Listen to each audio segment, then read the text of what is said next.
Good morning, everyone. We're going to begin our program now. Welcome. I'm Sarah Cott, Senior Vice President of Programming at The Hill. Thank you to everyone joining us in the room today and online for our event, Securing the Grid, Powering the Gulf South Region. I'd like to thank our sponsors, Entergy, for their support of this discussion. Demand for electricity is growing at the fastest pace in decades, driven by growing industrial production, heating and cooling, vehicle electrification, and the rapid expansion of data centers. At the same time, extreme weather events such as heat waves and large storms are projected to increase frequency and intensity, according to the Environmental Protection Agency. Last fall, Hurricane Helene caused more than 5 million customers in the southeast to lose power. More recently, a massive outage in Spain and Portugal left nearly 60 million people without power, with trains, traffic lights, ATMs, phone connections, and internet access failing across the Iberian Peninsula. Authorities there are still searching for answers, while the U.S. officials heed the warning signs. The need to bolster and modernize the U.S. power grid has never been greater. What is needed to achieve a resilient power grid that also balances sustainability, clean energy priorities, customer affordability, and creates jobs? The Gulf region plays a critical role in the country's energy and economic security. What progress has been made as we near the 20th anniversary of Hurricane Katrina, and what vulnerabilities still exist? Join the Hill, Congress's trusted source for news, for this special program in New Orleans, where we are gathering leaders in federal and local government, industry, and energy solutions to discuss the current energy landscape and opportunities for growth. What's needed to ensure a reliable energy future for our communities and country at large? Before we get underway, a few housekeeping notes. If you're with us here in the room, please turn your phones to silent. Of course, you may join the program on social media. You can follow us on Facebook, X, and Instagram at The Hill Events using the hashtag HillEnergy. And with that, I am happy to introduce our moderator today, Julia Manchester, National Political Correspondent at The Hill. She is joined by Eric Circumetta, the Vice Chairman of the Louisiana Public Service Commission. Welcome, Julia. Welcome. Thanks, Sarah. Well, good morning, everyone, and good morning, Commissioner. Thank you so much for being here today. Certainly a lot of ground to cover. As Sarah said, we know that when it comes to renewable and non-renewable energy, we're certainly entering an interesting period of time in terms of strengthening the grid, not only here in Louisiana, across the country. So let's start with how the Louisiana Public Service Commission is strengthening it. What are the priorities there? Well, Louisiana undertook a pathway to grid resilience about a year ago, or maybe a little bit longer through the process, and agreed to work with Entergy on a $2 billion investment in grid resilience for not only distribution mechanisms, but also for the transmission grid, recognizing that the important thing is the ability to bounce back after critical weather events.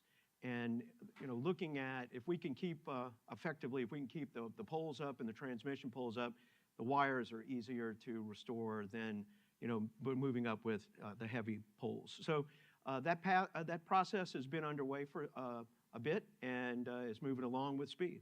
Excellent. And I mean, we know that right now we're entering hurricane season. I think there's supposed to be 13 to 19 named storms. We know that recently, unfortunately, the Gulf has taken the brunt of past hurricane seasons. So you talked about strengthening those power poles and sort of that part of it, but what's needed really to achieve a resilient power grid that also balances sustainability and clean energy priorities? We know that that's obviously a topic as well. Right. Well, obviously, we're looking at a mixture of transmission lines. I don't want to ignore you folks over there. I got sort of back to you, so I'm going to look around and practice my Buckley School of Public Speaking.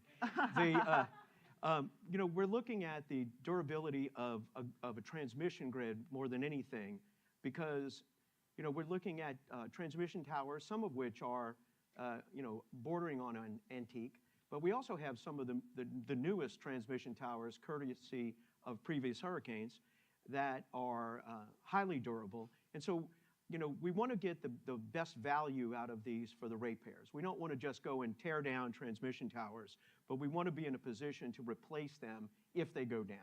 And I know that sounds a bit horrid if you think about it, but the reality is you don't go around just tearing up infrastructure if it's providing a value and you're getting your money's worth out of it.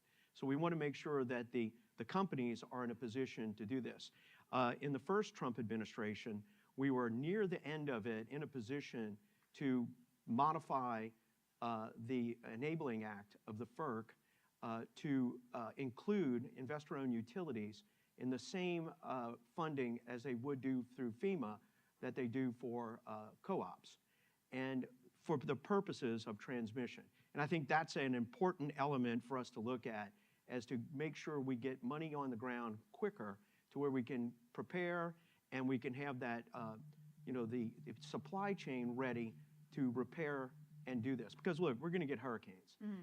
They have not stopped coming, and they're not going to stop coming. They're part of nature's way of balancing pressure systems in the universe, right? We're got them, and we're going to get them.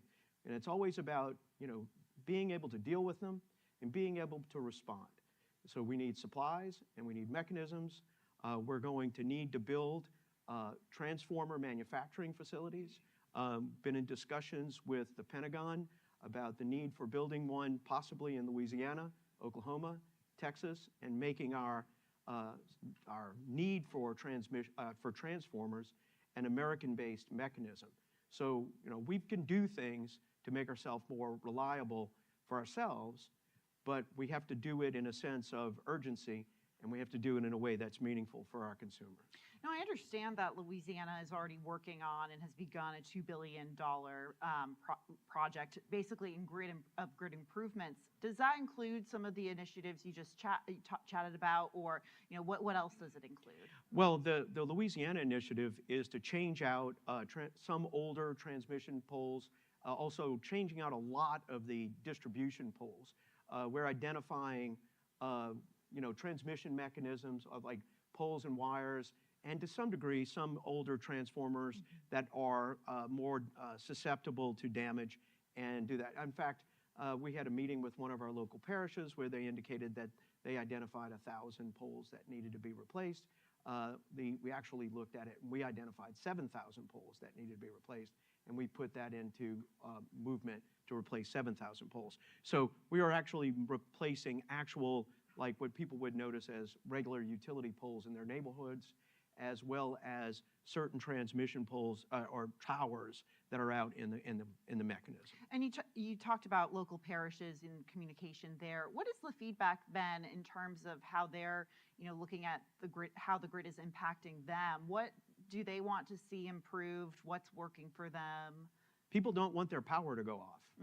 I know that's the easiest way to put this. When I first became a commissioner, probably before some of you were born, about 17 years ago, we would have outages that would last, 18, 20 days. Now we have outages that last maybe a day or two after storms. And, we are in a position to where we have improved the response of our utility system, our 3 investor-owned utilities, and our cooperatives.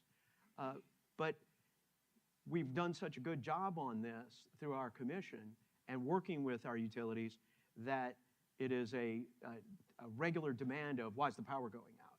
And so we just have to tell our folks that they have to be patient, and we will make sure that we work with our utilities to get this done. I think that a prime example of this is Louisiana's program of encouraging linemen from around the country to come to Louisiana and help us restore our mechanism.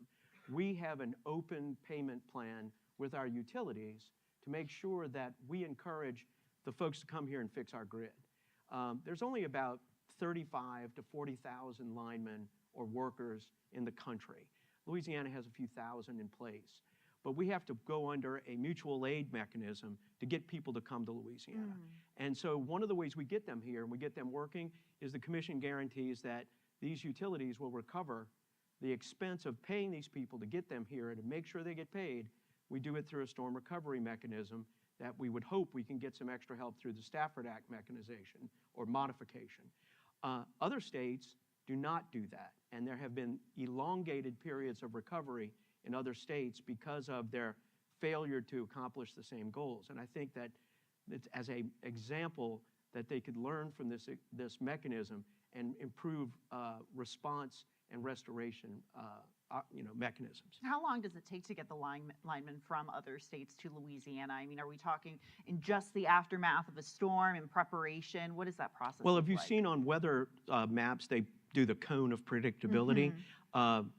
To their credit, utilities in Louisiana have crews already moved into Louisiana before the storms land.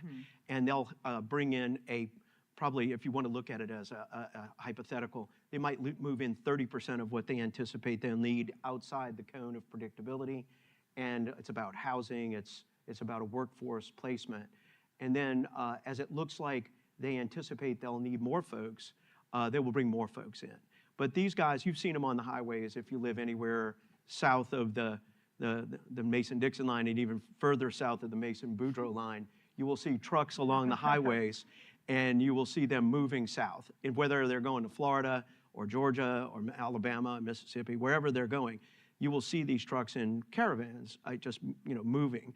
And so they respond very quickly. So within hours versus days, they're on their way here because the call goes out. And so Louisiana responds to help our neighbors, and our neighbors respond to help us. Right, and your neighbors that are obviously also impacted by hurricanes as much. I'm from Florida myself, so I understand that. I want to switch gears a little bit and talk about how the commission is leading Louisiana's utilities. How are you providing the lowest electrical rates possible to consumers? Well, we put strong demands on our utilities to achieve these goals. We hire what I see as the best economists in the country. I think we hire the best attorneys in the country. And to be perfectly frank, we don't actually knuckle under to our utilities. We work this out. We've actually gone and had numerous cases of litigation against our various utilities. We've recovered in my 17 years, over $1 billion in rate credits from our utilities. We have been fair with our utilities. And we understand their goals. We understand what they need, but we also hold them accountable. And we've trimmed off things that we do not think that the ratepayers should be paying for, and we work on that. But what we've also looked at is, besides achieving the goal of having extremely low utility rates in Louisiana through a regulated system that follows the regulatory compact of a traditional regulatory compact of zonal investor-owned utilities, we also look at the fact that we are our system is very quick. We are not gauged on being an impediment to new industrial development. Just in the last few years, we've had over $79 billion in new industrial development move to Louisiana. And that is not just AI. AI has been a very small part of that. It's probably been about $10 to $14 billion. And we have about $200 billion of new industrial development coming to Louisiana. Steel manufacturing, chemical manufacturing, forestry products. They come here because we have low rates. They come here because we have a very, I would call it, open and notorious regulatory process that will get them up and running. And I think that, we are in a pathway to having something that will build more power plants, and we will build gas plants, and we will build nuclear plants, and we will do so with the help of new industrials that come here and help pay for these systems. You mentioned AI being a very small part of it. I'm curious, do you expect that to change in the future as AI sort of grows its influence? And finally, just wanted to get your sense on if you see an exciting new trend or innovation that you're hopeful for in Louisiana that everyone should get on their radar. I would like to see any industry come to Louisiana. I'm agnostic because I look at this as the opportunities for people in my state is to help people, because Louisiana is a poor state. And I look at ways as an elected official to find ways to help people get employment and look at ways to moderate poverty in my state. And look, somebody once told me that the surest cure for poverty is a paycheck.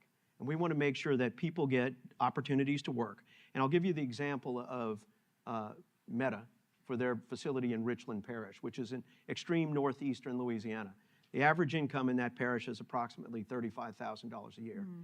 With this introduction of the Meta facility, they're anticipating it going north of $80,000 a year. So this is going to be a dynamic shift in the economy of Richland Parish and northeastern Louisiana.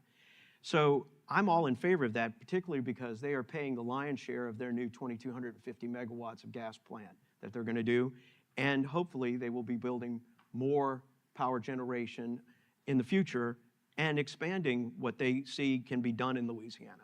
Now, you know, do we see more coming? I hope so. I hope we have the Hyundai steel mill, which is $6 billion and 1,300 jobs in Ascension Parish. And that's part of an industrial park that we just built new transmission for, or authorized transmission for. And that's going to provide for support industries for Hyundai, but also other industries that want to take advantage of the power complex and the transmission complex in those facilities. And we are going to have facilities that will be able to take advantage of the breadth of renewables, the breadth of nuclear, the breadth of gas, and finding their way to, if they want to have net zero power, if they want to have baseload power, whatever the cocktail of megawatts that they're going to be searching for, Louisiana is going to find its way to provide that. Commissioner, obviously we covered a ton of ground, a lot to look out for, particularly with industry coming to Louisiana. We love to end on a hopeful note, so thank you so much for joining us. Great, nice to meet you. Stage Pleasure, today. thank you. Thank you. Well, thank you so much again to Commissioner Eric Skrmetta, Vice Chair of the Louisiana Public Service Commission. Next up, our CEO sponsor segment from Entergy. I want to welcome to the stage Sarah Cott from The Hill, as well as Entergy Chair and CEO Drew Marsh. Thank you, guys.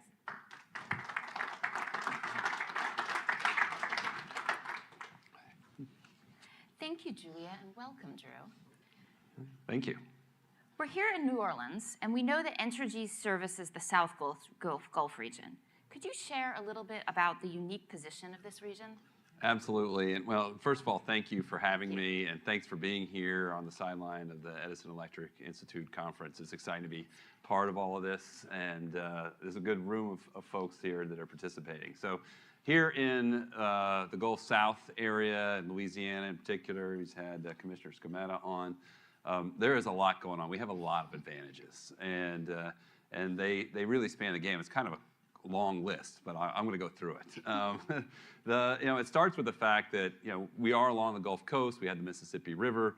We have a lot of access to international markets, and so that gives our customers an opportunity to really enter into the world. We have supportive communities. Domestically, we have a lot of capacity in terms of highways and railways and other things to move our customers' products around the country. We have very supportive communities. They are still looking to make these large investments. As Commissioner Skrmetta was just talking about, the Hyundai investment, the Meta investments, and there's others out there as well. And those are also building on a very large industrial infrastructure. For years people have been talking about hydrogen hubs.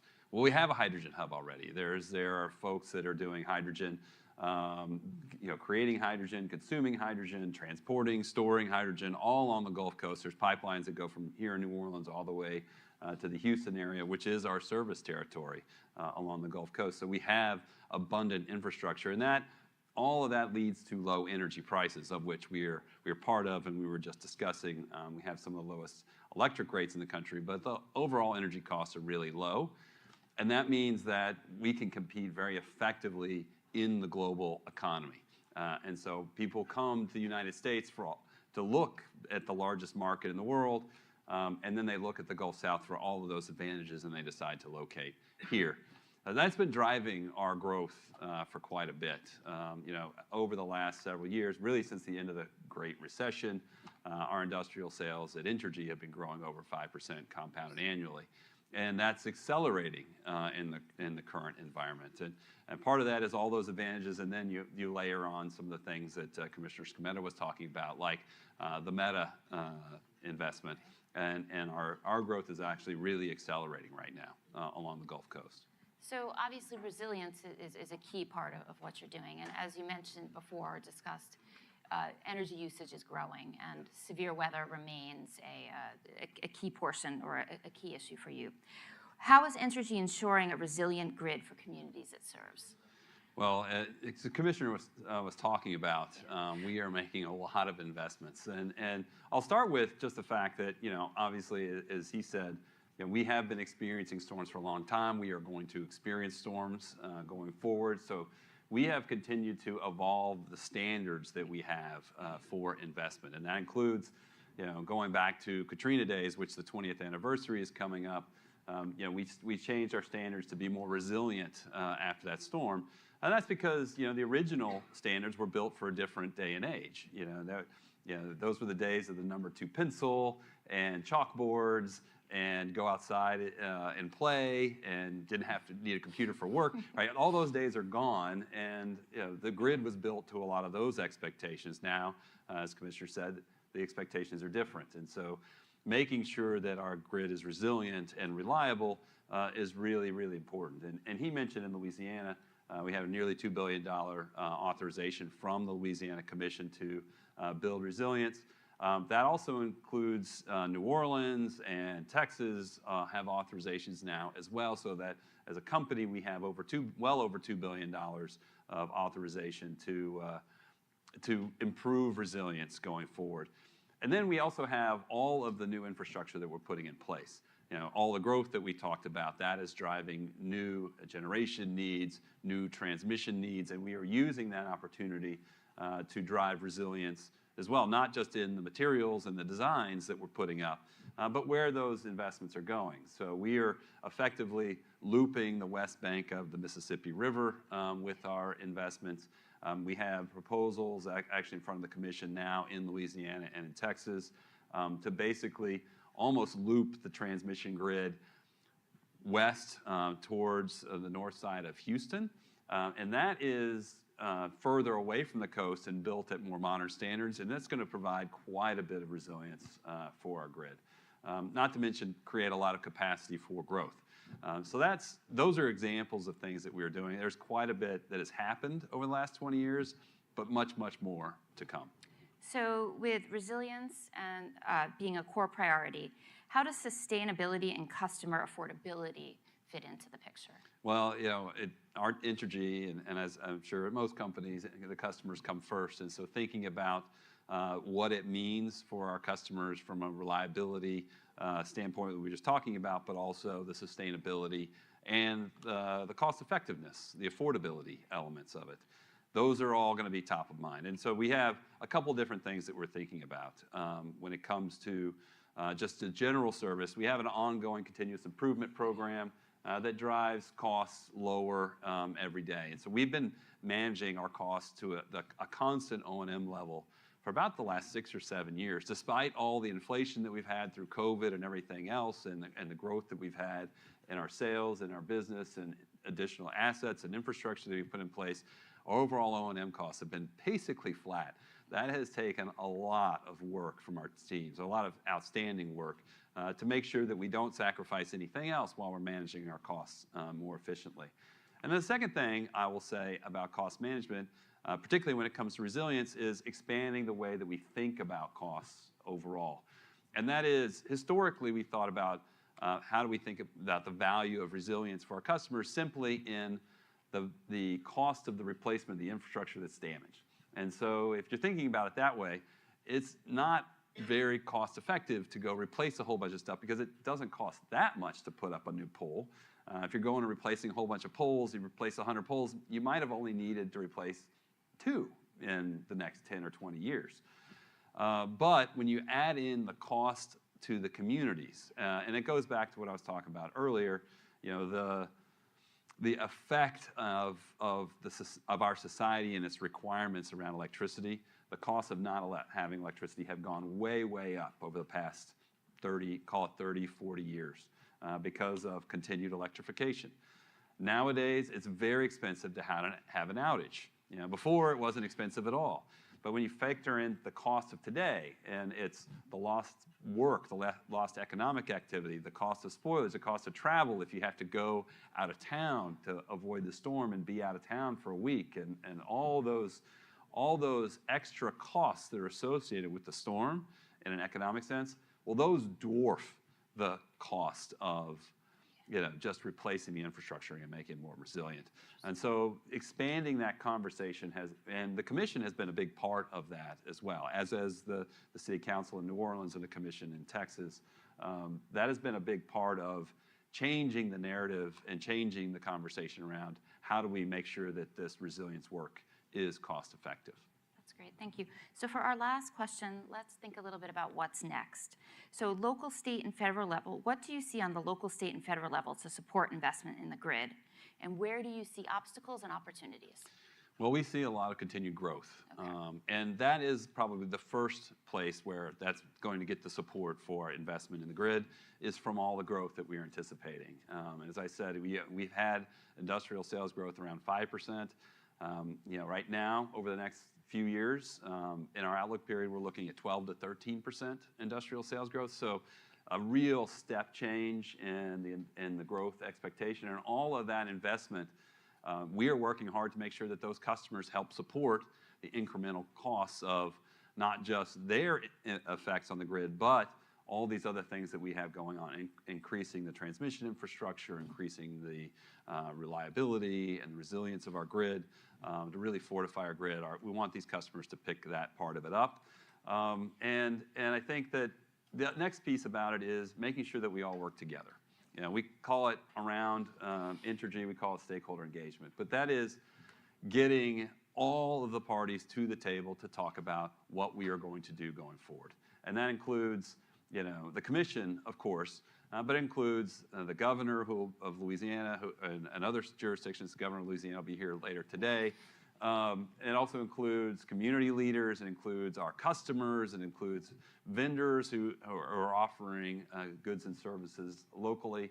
Engaging all of these groups in the conversation to make sure everybody understands what we're collectively trying to accomplish and what their role and what their opportunity is in that going forward. And that's proven to be very, very powerful. It's gotten a lot of people organized and aligned. And we're getting, all of our communities and our leaders are getting getting into this conversation, and we're very excited about where it's headed. That's wonderful. Thank you so much today, Drew, for joining us today. Absolutely. Thank you for the opportunity. Thank you to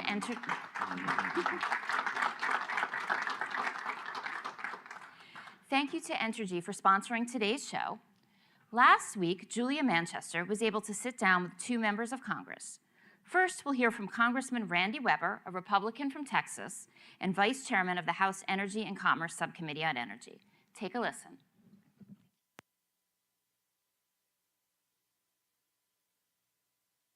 Congressman, thanks so much for joining us. Just to jump right into it, I know that a few years ago, Texas was shaken by a very rare, strong winter storm that brought a lot of scrutiny over the state's power grid. I wanted to get your take on how important it is to strengthen the grid against these increasing climate extremes as we see, what seems to be more what we would used to call rare climate events.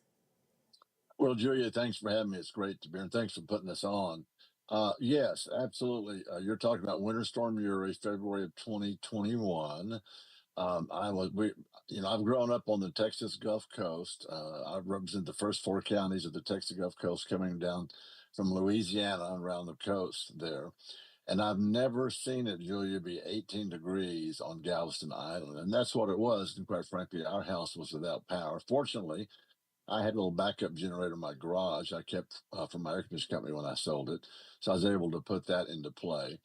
But we actually went and sat down with ERCOT and with the electric, well, we went and sat down with ERCOT, four of us from Congress, and said, look, we've got to strengthen the grid. We've got to make sure we've got more and more reliability. For example, NERC, the North American Electric Reliability Corporation, it's all about reliability. So in Texas, we're used to things, and you may not know this, Julia, but in Texas, we have every kind of wind problem, every kind of storm problem there is. Dust bowl, we've got hurricanes, we've got tornadoes, we've got some earthquakes. Of course, we have ice storms in the north, we have snowstorms. So for us, it's a big, big deal to make sure that Texas, the number one exporting state in the country, has a very, very reliable grid. Well, what's so interesting to a lot of us, I think, outside of Texas who have never lived in Texas, is that the grid is very independent, I would say, from the national grid. I wanted to get your take on that. Why is it independent, and why do Texans want to keep it that way? Well, Julia, did you not know that Texas was its own a republic, its own Yes. country at one time? Do your own thing. Why in the world in 1845 they joined the? I thought we should have annexed the rest of the country instead of joining the Union. But Texans are very proud about what we do, and quite frankly, we don't want the federal government coming in here and telling us how to do things. We want to have as much autonomy as we can. There was a move for two of our friends, Jasmine and the other freshman from I think it's from Austin or San Antonio, and then I think EOC signed on to force Texas to join the national grid. And we're like, no way, Jose, we're not going there. So Texas is very, very proud, independent, and rightfully so. We produce 65% of the nation's jet fuel in my district. We have 7 ports, more than any other member of Congress. We produce 80% of the nation's military grade fuel, my district, 3 LNG plants. So what we do is and by the way, the Port of Beaumont moves more military personnel and equipment out of the country than any other port in the United States. Texas is darn proud to have that record and be able to do that. So post Winter Storm Uri back in 2021, what grade would you give the grid right now in 2025? Well, it's really bad, as you know. One of the things that we've been paying attention to when President Biden was in office, of course, they had the largest infrastructure bill. They wanted to put 500,000 electric vehicle charging stations. They did put it in that bill, and we don't have the grid to support that. So we're wanting to make sure that everybody understands that we ought to have nuclear. We've got 2 nuclear plants in Texas. I spent 4 years in the Texas House before I was demoted to Congress. And I had South Texas Nuclear Project in my district. So we believe in nuclear. We believe in wind. You probably know this, Miss Julia. Texas is the number 1 energy state. 20% of our grid's energy. About 5% of it is solar panels. We took that title away. It's number 1 in the state, in the country, I should say. We took that title away from California. So we believe in renewable energy. However, Winter Storm Uri taught us you better have some backup, reliable gas and fossil fuel. We're doing away with too many coal plants too soon when we could be actually using them until we get our grid built up. With all the talk about AI and all the stuff that's coming our way, we ought to be very, very careful about how we manage the grid. So when it comes to those renewable versus non-renewable energy sources, how do you balance that going forward? Is it that Texas continues to increase its usage of nuclear energy, wind energy, et cetera, while having the non-renewable energy as a backup? What does that look like? Well, for me, and I've thought about this for a long time now, for me, it would be better. Of course, there's ratepayers involved here. It costs more money, and that's the situation where we ought to have a lot of dispatchable energy, we call it, whether it's whether it's natural gas, whether it's nuclear, whether it's those kinds of things that we could pretty much bring online in a heartbeat. But while we weren't needing to do that, we could use wind, we could use solar. But when we have one of these extreme weather events, we've got to be able to bring it online quicker. To do that, we've got to have more natural gas plants. We've got to ease up on the permitting for natural gas pipelines. We've got to make sure that things get through the EPA, get through FERC, get through all of the agencies it needs to, so that we can build now. Because listen, we are way behind in our energy capability. For the purposes of this event, we're focusing on the Gulf, drawing attention to the Gulf and some of the extreme weather events we've seen there. It seems that the Gulf, unfortunately, has been hit numerous times, repeatedly, with hurricanes over the past number of years. I guess how, has that at all, increased urgency to deal with the grid? I know that Winter Storm Uri certainly did, but does the increasing frequency of hurricanes also play into that? Well, both of them do, Julia. And I tell you what we're doing. You're seeing our energy suppliers here in Texas put in more steel poles instead of wooden poles. There's a move to get as much of that infrastructure, if you will, below ground, so that we don't have to worry about trees taking down high wire lines or high lines, as much of it below ground as we can. So we're absolutely focused on the fact that, hurricanes are a problem for us. And here's the factoid about Randy Weber. Born and raised in a 20-mile radius, 71 years. My first hurricane was Hurricane Carla, 1961, I think it was. I was very, very young back then. And I've been through every hurricane on the Texas Gulf Coast since. So yes, it's important to us. Yes, we need to be very cognizant of that. And not only us, of course, from the federal level, Julia, but also from the state level, watching our state legislators do what they do. When it comes to emergency response at the federal level, we have seen some cuts to FEMA. I wanted to get your perspective on how that has impacted Texas's response to some of these natural disasters and extreme weather events. How much time do you have? So a lot. Oh, listen, like I said, I've been through so many hurricanes, and I've watched the three counties that I haven't been through a hurricane in Orange County. We picked up Orange County and redistricting, but I've watched the emergency management departments of Jefferson County, Brazoria County, and Galveston County. There's none finer in Texas. Why? Because, unfortunately, we have a lot of experience with this kind of stuff. What we don't like is the fact that it takes FEMA forever to reply. It takes Red Cross forever to get in here. And a lot of times Texans have gone and taken things in their own hands. I've been personally involved in Hurricane Harvey over the airport when we had volunteers bringing food in to a lot of the people who worked at the airport and couldn't get out and so and so and stuff like that. Red Cross showed up and they told the volunteers, "You got to leave now. We'll handle it." And the ladies that were working said, "Well, can't we do both? Can't we stand here and pass out food too? And can't we both?" And the Red Cross, for whatever reason, didn't want them around. So Mm. we're pretty disappointed in the Red Cross and FEMA's slowness. We watch for hurricane debris, Julia. FEMA has agreed to, by law, to reimburse the states, counties for hurricane debris removal, and it takes them sometimes years, 2, 3, 4, 5, 6 years. After Hurricane Harvey, we were actually up in some of the counties in Northeast Texas, Dr. Brian Babin and myself, and that we're talking to county judges who said they haven't gotten their bill paid for hurricane debris removal for like going on 4, 5, 6 years. That's unconscionable. There's no call for that. You mentioned earlier in our conversation about that there was some, divide between Republicans and Democrats over nationalizing the grid. But I am curious when we take a step back from that in terms of, emergency response in Texas, when it comes to the state legislature, when it comes to the congressional delegation here in Washington from Texas, how bipartisan is that work? Do you find that it's, there's obviously bipartisan concerns, but is it easy to work with your colleagues across the aisle on this? Well, it is in that kind of situation. Now, Julia, don't miss the fact that I said only two Texans, and then of Right. course AOC from New York had brought that idea up about making Texas join the grid. So I think you're going to find the majority of there's 38 members of Congress in Texas, 25 Republicans, 13 Democrats, as you know.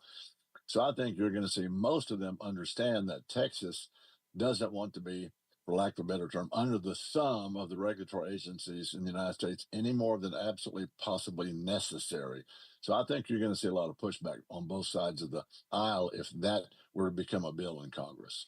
Finally, Congressman, I want to end on a slightly positive note. I just wanted to get your take on the role, what kind of role the Gulf region plays in terms of the country's economic and energy security.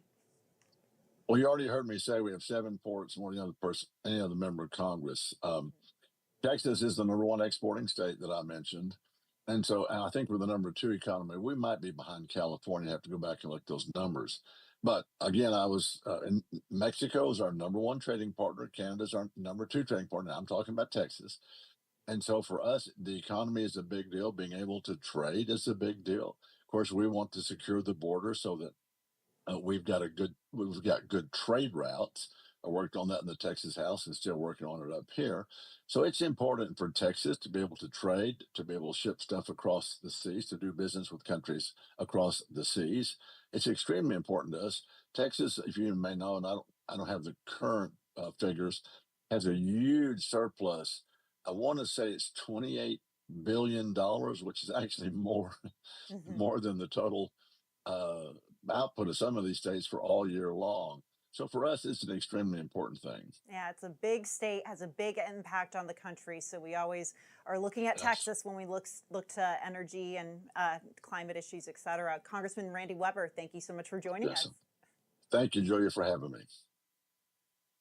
Julia was also able to speak with Democrat Congressman Troy Carter of Louisiana on Friday.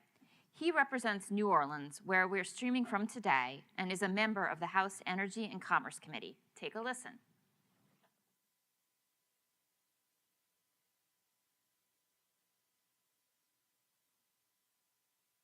And Congressman, thank you so much for joining us. Just to jump right in, we know that the Gulf Coast, really across the board, across the globe, we've seen these increasing extreme weather events, but unfortunately the Gulf Coast has been hit by a number of these very extreme hurricanes over the past few years. I wanted to get your take on the importance of strengthening Louisiana's grid against these increasing climate extremes. What do you think is needed for that? Well, it's incredibly important when we think about the increased natural disasters that are happening all over the world. We know that Louisiana is literally in the eye of the storm. And shame on us if we don't learn from past storms. We know that storms come every year. We know their names. We know that they come stronger, they last longer, they provide more havoc in their past. But we find ourselves hurrying to recover and prepare each time for something that is very predictable. So the importance of investing in resilience and shoring up our bases and making sure that we are operating our power grid in the best possible way, going underground even where feasible. We know that it's not always feasible, largely because of the water tables that we have in Louisiana, particularly New Orleans. But where it's possible, we should look to fortify our grid either by strengthening the above ground or going underground where possible, which obviously will give us an opportunity to have less impacts with high winds that knock down our poles. The Inflation Reduction Act gave us an opportunity to really start moving in that direction, working closely with Entergy and CLECO and others here in Louisiana to fortify the grid. So critically important. And unfortunately, we find ourselves in a situation now where there's some backpedaling as relates to that. And that simply is not good for the overall well being of the people in our country and certainly in the South. You mentioned past storms. We are coming up on the 20th anniversary of maybe one of the most infamous storms Louisiana or this country has ever seen, and that's Hurricane Katrina. What lessons has Louisiana learned in the 20 years since Hurricane Katrina in terms of, hurricane response, but also recovery? We learned that these storms don't care about your party. They don't care about your socioeconomic status. They don't care about how much money you have in the bank or where you live. We've learned that we have to take good note of what happened and then build on that for future storms. As it relates to Katrina, as we approach this 20th year anniversary, one that is very sorrowful with the lives that were lost and the pain that were caused, we've learned from that and we fortified our levees. And storms that have come since that time have not had as much of a devastation as they did with Katrina.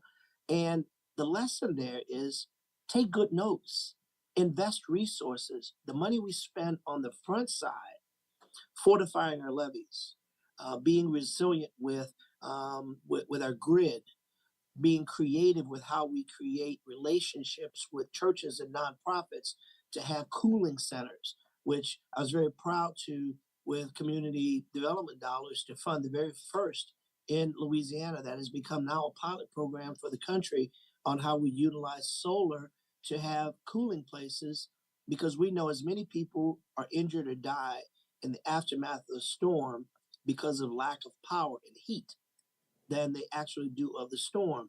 So all that builds into the ability and the power of resiliency, of being smart, learning from the past and preparing for the future. So as we embark upon this 20-year anniversary of Katrina, we know beyond a shadow of a doubt that putting money into our grid, into our shore, into our floodplains have paid huge dividends. So today in 2025, as we approach the next hurricane season, how would you rate Louisiana's infrastructure and storm response? What grade would you give it? A B plus. Okay. I Why would give it a B plus. We still have work to do, but we have come a very long way. B plus bordering A minus because of the progress.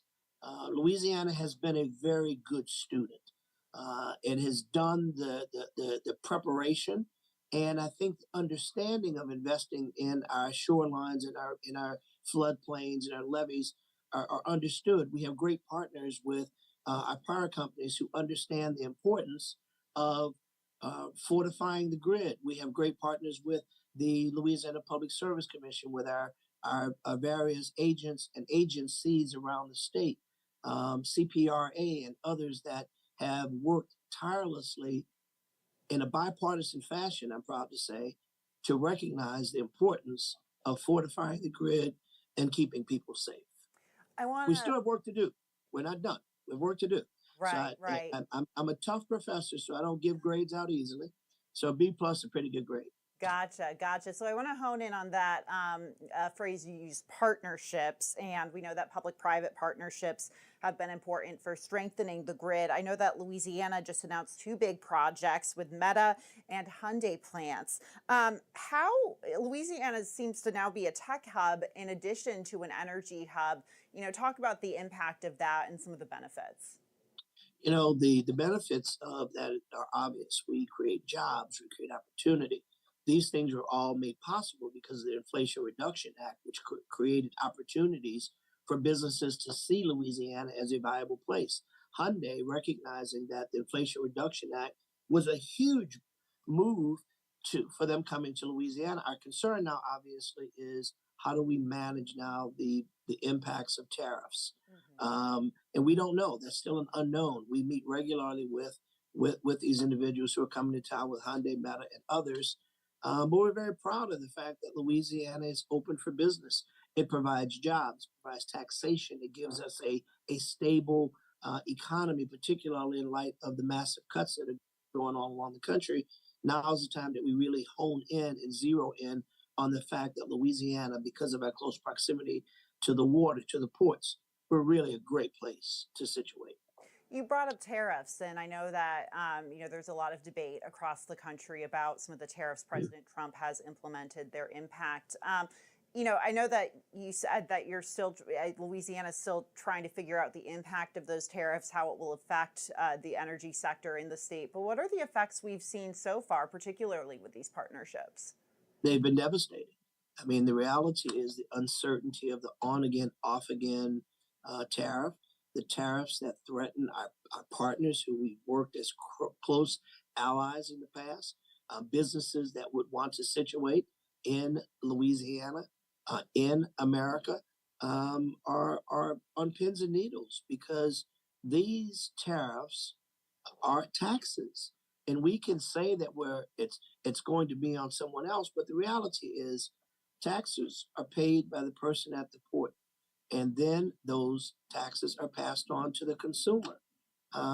It's very simple, and I've tried to get people to a 101 lesson on taxation and to explain that a tariff is in fact a tax.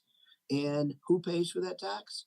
The person that's picking up the cargo at the port in Louisiana, they pay for that tariff.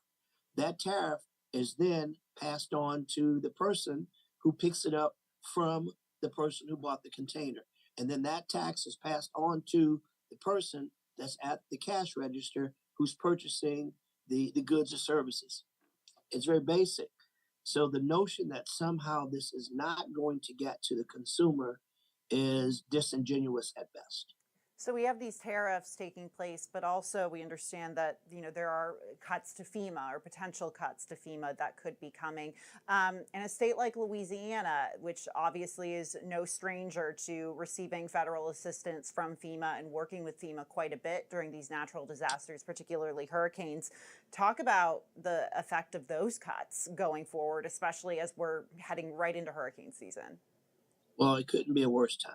Of course, it'd never be a good time to impact the very agency that provides resources to the people. The notion that somehow it's a good idea to even talk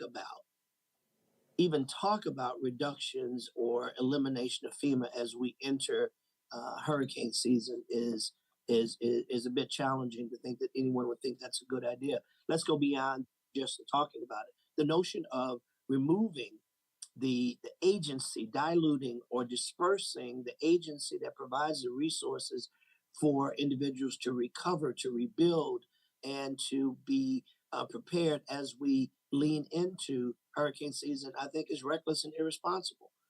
It has been demonstrated that Louisiana, particularly, and I'll start there, but it can be anywhere USA now, particularly with the onslaught of natural disasters that we see in places we've never seen them before.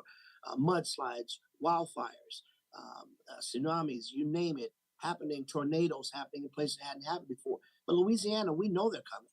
We can set our watches by it. And to think that we would dilute or disperse or get rid of FEMA is ridiculous. Now, I'd be the first to tell you that I have been a long advocate for advancing discussions about reform of the Stafford Act, reform of FEMA, making sure that we are much more agile, that we're learning from past mistakes, that we're building a stronger response team, that boots are on the ground in advance of the storm so we don't have to track them in after the storm.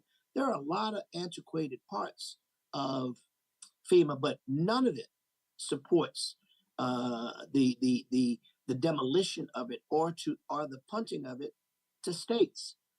Simply put, you cannot decentralize FEMA. You cannot have it broken into 50 states.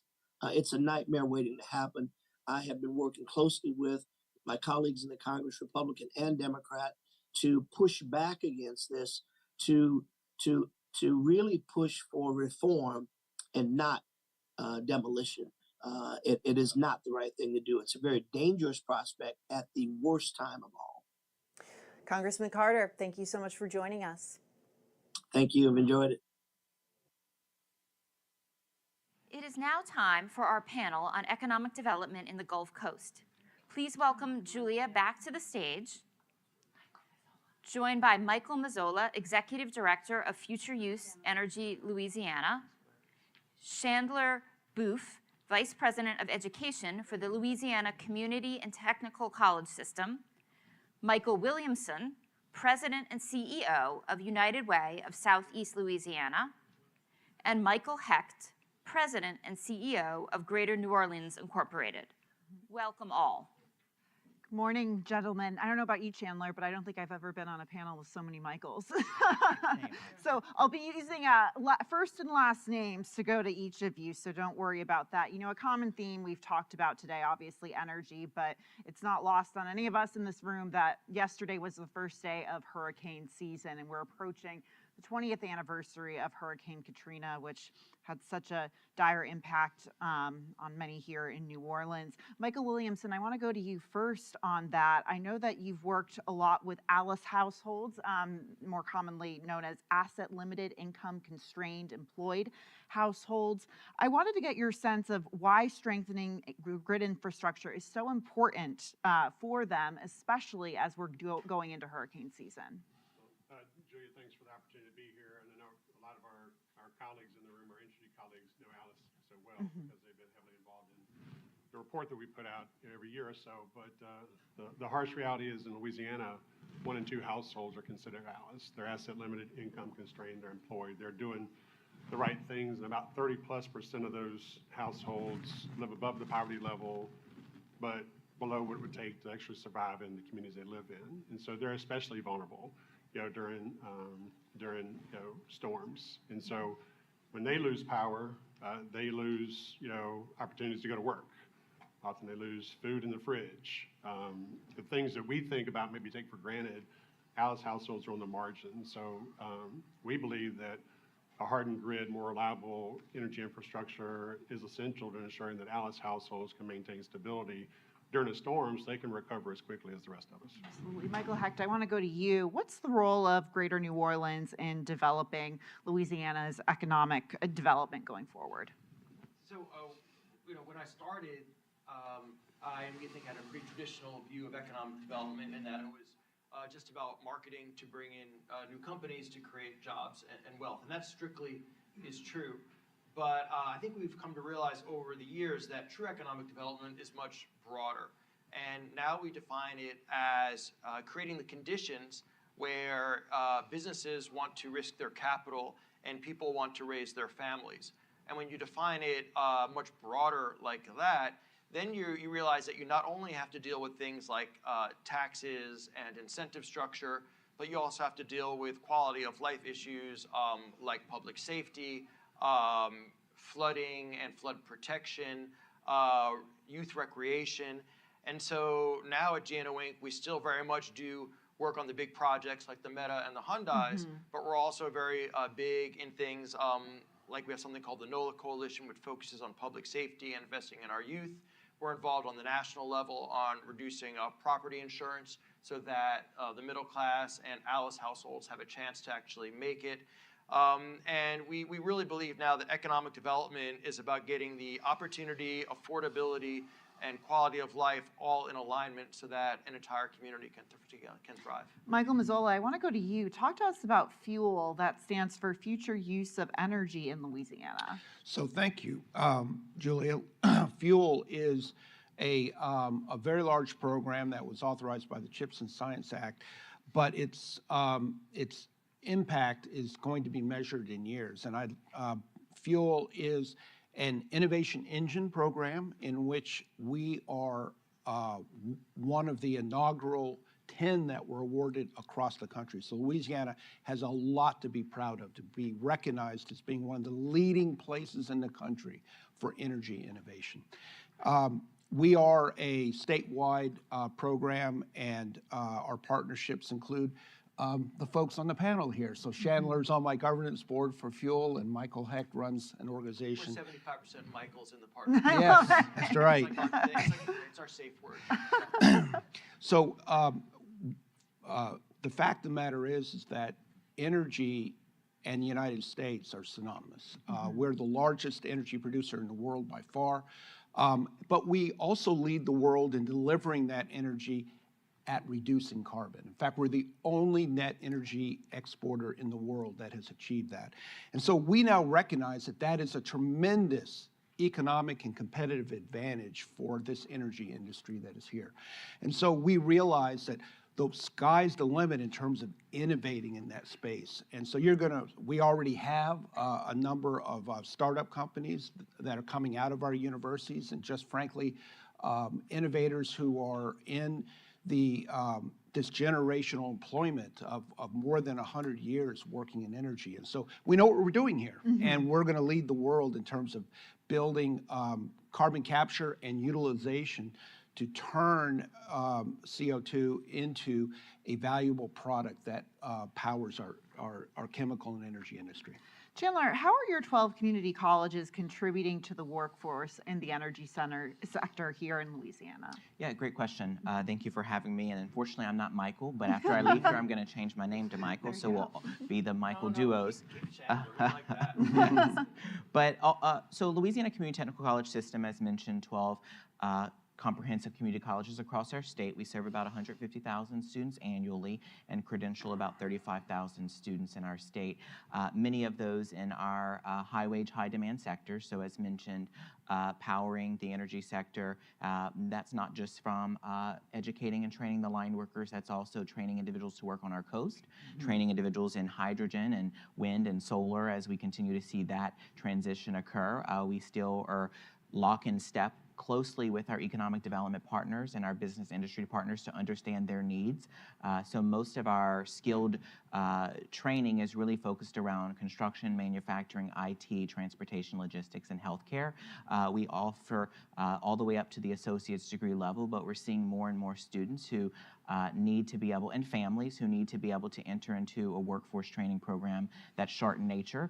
They're coming from looking for maybe stability to get into that middle class, and so they don't always have the time to get to the associate's degree. So we're making sure that whatever our industry partners are saying, whatever our partnerships with the Workforce Commission, our partnerships with LED, we're all understanding the data and understanding the needs, and we're making sure that we're able to stand up those programs across our state and those communities, and making sure that the rural communities also have access to the education and training opportunities. Absolutely, and I want to stick with you, Chandler, for a second. Congressman Carter, as well as Michael Hecht, brought up the Meta and Hyundai partnership here in Louisiana. How are you currently training students to work at the AI data center and the steel plant? Yeah, great question. So we were involved early on with conversations around Meta and the opportunity in which they were going to partner with Louisiana Delta Community College in the Northeast, and making sure that we were able to provide resources around electricians and construction workers, all the way down into the deeper of the IT sector. And so we were there to be able to make the investment so Delta could expand program, make sure it had the resources and the capacity, the faculty to teach those courses. And so today, Delta is currently producing workers for the future of that opportunity in IT, in construction, in welding, electrician, and the expansion. When you look into the Hyundai project, same as there, River Parishes Community College has really been at the forefront and been in partnership with those conversations from the beginning. They're working on expanding their training opportunities currently. They're focused on taking the current individuals to upskill them, and then ultimately looking at the recruitment pipeline to make sure that they're able to supply that resource in partnership with investing the infrastructure in Donaldsonville to make sure that we have a state-of-the-art training center there, as we know that transportation is always an issue for some, and so making sure that we have the world-class training facility lock in step with the project. And so we'll be focused on those heavily construction, manufacturing sectors as well. Michael Hecht, I want to stick on the issue, or I guess the topic of the Hyundai and Meta partnership here. What's the economic impact of that for New Orleans and Louisiana? Whenever people talk about economic impact, they talk about the direct jobs, the indirect jobs, maybe the induced jobs, which means getting a Chick-fil-A in the community, which is what people really care about. It talks about tax impact. I actually think the economic impact of these projects transcends that, and it gets to something that Secretary Bourgeois at LED talks a lot about, and the governor too, which is changing the narrative. The narrative in the Gulf South for the past couple of decades, I think if we're being honest, has been largely around other states, Texas, Tennessee, Florida, Alabama. And the governor and Susan have said, we're going to get people talking about Louisiana. And the impact of that and the credibility that you get from having a Meta build their biggest AI center ever, or a Hyundai building a low carbon, their first low carbon steel facility in Louisiana, is difficult to measure, but we know that other CEOs and other site selectors and other board members around the world are going to say, maybe Louisiana can be Texas's kinder, gentler cousin, and a state that doesn't suffer from winning. And it's kind of like, I'm dating myself, but it's kind of like the old Avis commercials. We try harder, and I think that messaging is priceless. Right. Michael Williamson, I want to switch gears a little bit and talk about health equity, which I know is a big core mission of United Way.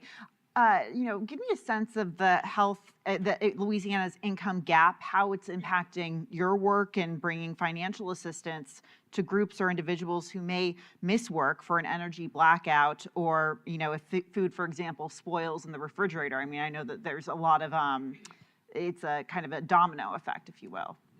Sure, and I can connect it back to the conversation around opportunities like Meta and Hyundai. Just once again, when 1 in 2 households in the state of Louisiana are struggling and can't meet their basic needs, 30+% are working. They're not considered poor. They don't qualify for a lot of the benefit programs that are out there. they're falling through the cracks, and it's expected that, the nonprofit sector, United Way and others, are to step in and fill those gaps, and that's not sustainable. And that certainly has dramatic impacts on the health of an individual. We talk about social determinants of health, and basically we boil it down, if you're not right with your money, then your health's not gonna be right.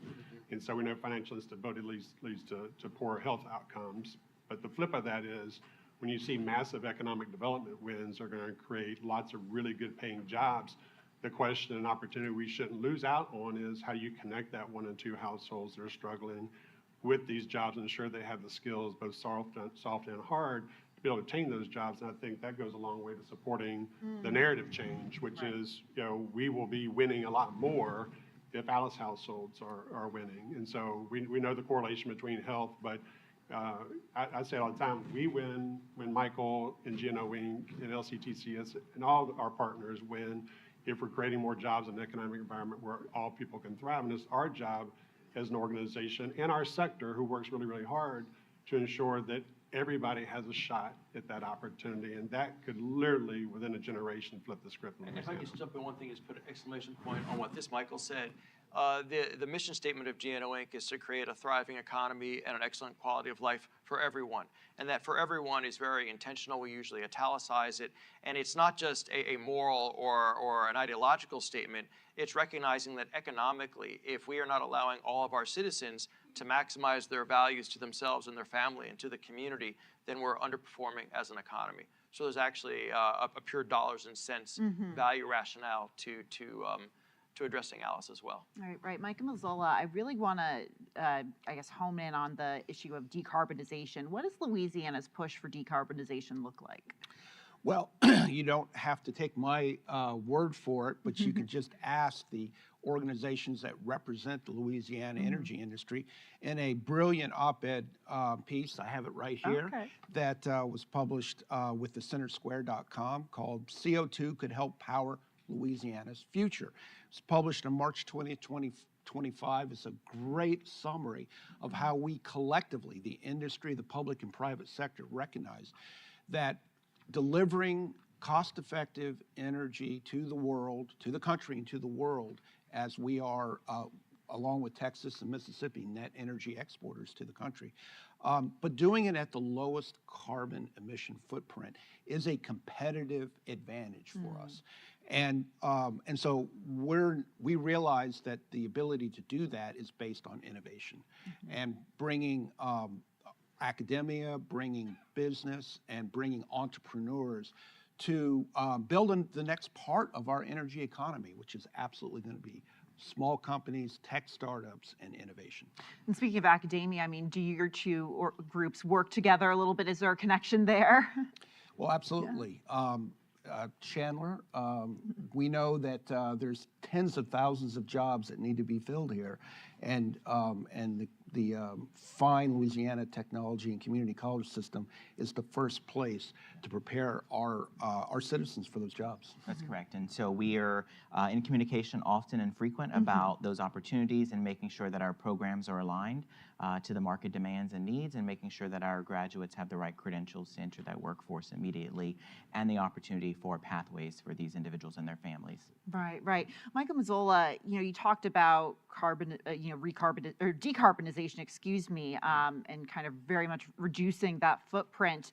What does the energy transition in Louisiana look like? I know, obviously, non-renewable energy is very important, but there is, I think, a push not only here, but across the country to invest more in renewable energy resources. What does that look like? Well, you had, Julia, the Hill really brought professionals to this stage earlier, the CEO of Entergy, a member of the Louisiana Public Service Commission, and they are committed to delivering the energy of the future at an affordable and maintain affordability and reliability. So that means all of the above is now the recognized solution. Fuel works specifically in the energy sector that still delivers more than 80% of the world's energy. And doing the many things that we can in order to reduce that carbon footprint. But things like nuclear and renewable energy and bio. I mean, we're a tremendous agricultural state, and we have a lot to do with that. So fuel is particularly investing in our chemical industry here. When it produces carbon dioxide, we put it back into the plant to produce additional products that that people need. And another source for that is unused bio waste, for example. So there's a lot of innovation to go there, but it's always going to be an all of the above solution. Chandler, I understand that upskilling is a major focus of the students. Tell us about how you're upskilling the workforces for these two projects, the Hyundai plant and the Meta plant as well. Yeah, so we are currently focused on trying to locate individuals who are looking for opportunities to upskill, and many of these individuals don't necessarily have the time to enter into a traditional 16-week program. So we've moved a lot of our programs to 8 weeks blocks where we can do evening weekends as well. So these may already be individuals who are working in some job, whether it is hospitality, tourism, whether it's in an industry sector already, but they want to upskill to be ready for job opportunities, for more financial income for their families as well. And so we're already launching training programs at both Delta and River parishes to be able to say, join us in the evening, on the weekends if you're already working. And we're working with Workforce Commission to understand what dollars are available out there to be able to support the needs of these individuals as well through these training programs. And so whether that's in construction, as I mentioned, welding, IT, laborers, skilled workers, we're focused on this opportunity. We know that if we don't upskill those individuals now, then we're going to be behind the 8 ball. And many of these are individuals who want to work. And so our big thing is trying to get people the opportunity to participate in the workforce and in the economy. And oftentimes it may not be those that are already on the sidelines. That's a whole another population in which we're working to help those individuals as well get their first credential, but many of the upskilling is helping these individuals get their 4th and 5th credential, which ultimately helps them expand their resources. Right. And Michael Williamson, I'm curious, I mean, I would assume that a lot of people who benefit from United Way's service, a lot of communities you work with are some of those individuals that are trying to get off the sidelines. Absolutely, and had the pleasure of working with Chandler and other leaders as we develop what now is considered the Louisiana one-door approach to workforce development. I think we've taken a massive step in reimagining our workforce system, partnering to make sure that individuals have the wraparound support so they can move through that pathway to what we call pathway to prosperity. Because to Chandler's point, folks want to work. The majority do. They're underemployed or underemployed because they're having to make tough challenges, childcare, housing, transportation, all the things that are required to live, kind of a basic and sustainable life. It's challenging. So to be able to pursue a credential or change your career, upskill, requires time and energy and talent. And we often talk about, for Alice households who consider themselves to be poor, albeit not by the federal government standards, it's expensive to be poor, and it's a full-time job. They're working 1 or 2 jobs, and then when they're not working 1 or 2 jobs, they're trying to figure out what programs and services are available to help them put food on the table or get help with their utilities. And so there's an opportunity we have in front of us with all the economic development wins and reimagining our workforce ecosystem to place Alice, as we've done today, at the center of the discussion and ensure that they have those opportunities. And that's when I said we have an opportunity to change in one generation the future generations to come. So. Michael Hecht, you brought up a really interesting point earlier, and I mean, I'm originally from Florida, so I don't look at it from at the same perspective, but when looking at all the Gulf states, you talked about the importance of promoting Louisiana, making sure Louisiana is, getting recognized, getting noticed by the federal government, and also for business. I wanted to get your perspective more on that going right now.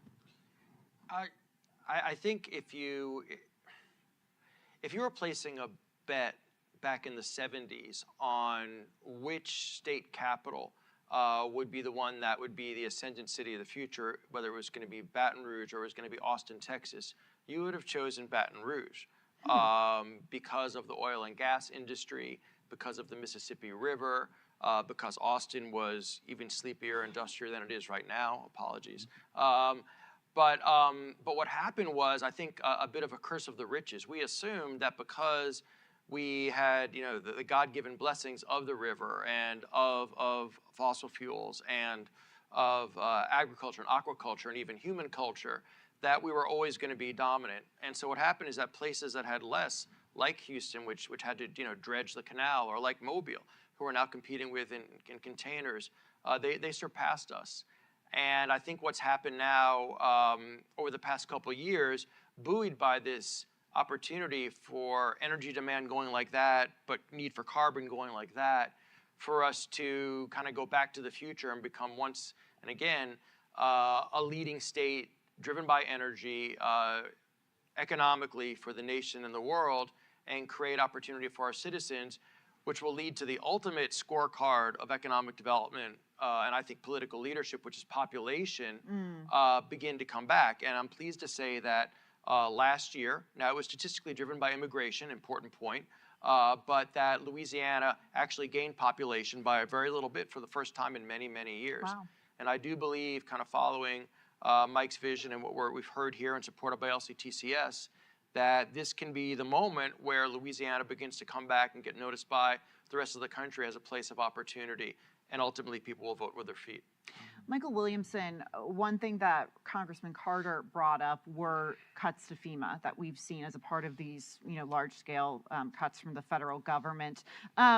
I wanted to get a sense from you as to how those cuts are impacting the work United Way does. And, you know, I'm beginning to gather you're all friends here. There's, you know, a lot of overlap. So if anyone else wants to jump in on that front, I know that this is an issue impacting people in many industries. But Michael, let's start with you. Well, anyone that's interacted with FEMA post-disaster knows that improvements can be made, systemic improvements can be made.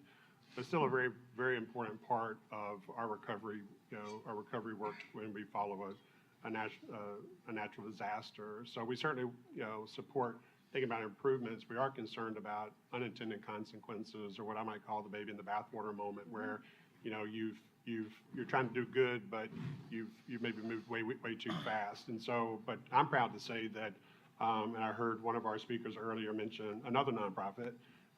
United Way of Southeast Louisiana believes in being boots on the ground and move at the speed of need. Through our unique set of pop-up relief events, we go where the need's at and we bring resources to families, oftentimes as FEMA is working to ramp up its efforts. And then we work in concert with FEMA and other partners to ensure that the resources are getting where they're needed most, and folks know how to navigate those. That navigating like the FEMA process is very, very challenging, but we work with our civil legal aid partners to be able to help with that. So FEMA is a very, very important part of our recovery work. We certainly are concerned when there are going to be changes and not knowing how those changes are going to play out in the local communities. But irregardless, United Way and lots of our partners, many of which are here, are still going to be in the community connecting families and individuals with the resources they need, helping them navigate long-term recovery. I often say they call it long-term recovery for a reason. It's very long, it's challenging. There are lots of hurdles you have to jump through, but we always go back to the fundamental question for Alice. Folks that don't have the resources, who need the supports, need to have a FEMA, need a United Way, need other nonprofits, need our private sector partners as well, all to band together to make sure that they can be whole. Yeah, and I would just chime in a little bit from our experience. One, I think we all echo, we would like the responsive time from FEMA to be much quicker. We have our community colleges that we look as being center of communities and be the hubs for communities, especially during or after natural disasters. And after Laura specifically, Suella is still doing some recovery, but they're making progress. But with Ida and Fletcher, we specifically always said, and I spent time at Fletcher during Ida, and said the community was not recovered until we were all recovered. And so we took that as an important aspect of, even though the college may have been recovering and we were able to offer training programs and educating individuals quickly, we wanted the institution to be a place for people to come, to feel safe, to offer resources. And we always said, until the full community is recovered, we can't let our foot off the gas from recovery. We took it so much further, even as we sat down with Board of Regents and said, let's do a pilot, a study for community colleges to become a resiliency hub. And so Fletcher's taking that opportunity to say, we're going to show the state how we can become resiliency hubs for communities so we can get people back into the workforce quickly. Yes. Can I soapbox for 30 course. seconds? Okay, and go. This is a line that I got from General Honore, the Category 4, Category 5 General, and I think it speaks to this conversation. We always talk about resilience. We have to start talking much more about resistance, and that is getting to the left side. This is your left. No, your left. The left side of the disaster curve. So yes, we can talk about FEMA needs to respond faster, but much better than that is having building codes and personal balance sheets so that they don't need to respond. You know, it's like whenever a cop shows up, whether the response time is 30 seconds or 30 minutes or 3 hours, it's too late. Somebody's been hurt. And so I think a lot more of this conversation has to be about now, how do we respond? How do we set up? Now, those things are important, but those things only exist because a natural disaster a natural event was turned into a disaster by poor planning from human beings. And so we have to go more to the left side. I see. I see. Michael Mazzola, we've heard a little bit about the public and private partnerships. We'd love to get your take on the importance of those partnerships. That is the heart of the entire Innovation Engines program that a visionary who leads the Technology and Innovation Partnerships Directorate at National Science Foundation, Dr. Irwin Guillen-Chandani, as he says, created by act of Congress to ensure that the technology and science that the United States has been so good at developing leads to economic outcomes for our citizens through commercialization. And so the public-private partnership part of it is that is no one institution that can do that. And so I'm really excited to say that one of the most exciting things going on in innovation in the country is right here in Louisiana. And all you have to do, I'm the guy with the pieces of paper right now, is go look at also in March was a great year, the newly published strategic plan for Louisiana economic development, our incredible high-performing state economic development organization called Positioning Louisiana to Win.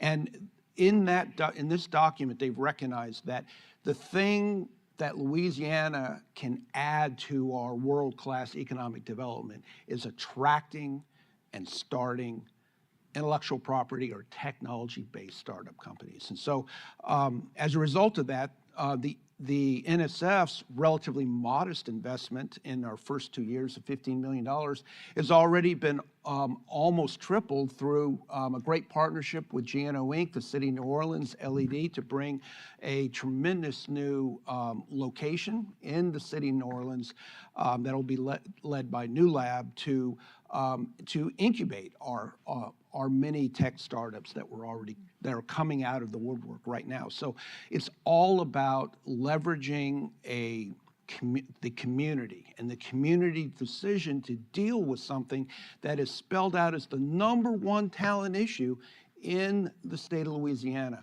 which is stopping or reducing the outflow of the folks who are most likely to start companies and build wealth and increase the access of all Louisiana citizens to high-paying jobs here. So it's no secret that many of our best college-educated engineers and scientists leave to other states. But by building this innovation ecosystem here, they are going to do some of the most exciting work of their lives while staying here in Louisiana. We only have a few minutes left, but I want to bring us back full circle. At the beginning of the panel, I mentioned we're coming up on that 20th anniversary of Hurricane Katrina, and we're at the very beginning of hurricane season of 2025. I wanted to get all of your senses as to what lessons have been learned since Hurricane Katrina when it comes to recovery, but also energy, economic development. We can go down the line. We can start with you, Michael. All right, well, you just heard my biggest point is that communities have to build back stronger, and resilience as a concept or as a term is not only cliche, but sometimes it's an excuse. But I also think that the lesson, and this is not just from Katrina, this could be from 9/11, this could be from the San Francisco earthquake, is that when you have these great disjointed tragedies, one of the ways that you honor the people who suffered and who were lost is by building back something that is better than what was there before. And so I think it's possible to be responding in a way that is compassionate and effective, but at the same time trying to rebuild an infrastructure that improves. So an example here is our $15 billion flood protection system, so that if a Katrina came tomorrow, it would have no impact. We fix that. Or in terms of 9/11, downtown Manhattan is actually a much more functional and better 24/7 community now because it's been replanned in the aftermath of that disaster. So there is actually opportunity and hope in these great tragedies. Michael Williamson. So, yeah, that's a tough one, but so on the anniversary of Katrina this year, we will celebrate helping 400 families achieve homeownership, families that would have not have been able to do that without the support of the community. You know, we have many of our public and private partners. But the reason we got there is because Katrina revealed an ugly truth, that the poverty and financial instability in this state led to unequal recovery. And so we doubled down on that. And so I'm excited about the future because we've learned a lot in 20 years around what does it take to help families achieve a level of financial stability. Now pairing it with all the above strategy, all the things we've talked about today, doing all those things together at once consistently can allow us to accelerate that. 20 years is a long time. 400 homes seems like a lot, but imagine if we did it faster and if we did it better. And we'll get there because we have all the right, I often talk about we're doing all the right things, we're not doing them at the same time. And so, certainly excited about what we've learned, but I think we have a real opportunity. And I think it will take us 20 years to do that same number because we all understand what has to happen next. Chandler. Yeah, for us, it's if we respond during or after it's too late. It's making sure that we have upskilled and trained many, if not thousands, of individuals who you would consider working in a first responder space. So whether that's healthcare, line workers, repairers, construction, et cetera. So for us, it's making sure that those programs continue to thrive and that we're able to train and educate them, those individuals now, so that they're able to supply that workforce immediately during and after response, so we aren't waiting for help. Michael Mazzola. Well, I'm struck by Michael Heck's comment about the balance sheet. And I think that it's now recognized around the country that having a support for not just bringing in employers, but also allowing folks to build their own businesses will lead to upward social mobility and an incredible opportunity for folks to be resilient themselves. Absolutely. Well, gentlemen, thank you so much for this panel. Michael ×3 and Chandler, thank you again. Thank you, everyone. Yeah. It's like a boy band. Yeah, exactly. Thank you to all our wonderful speakers this morning. That brings us to the end of our program. On the behalf of the Hill and our sponsor, Entergy, we'd like to thank everyone who joined us here today in person, as well as those of you that tuned in online. If you missed any portion of today's discussion, the full event video is available on thehill.com. Thank you very much and have a great rest of your day.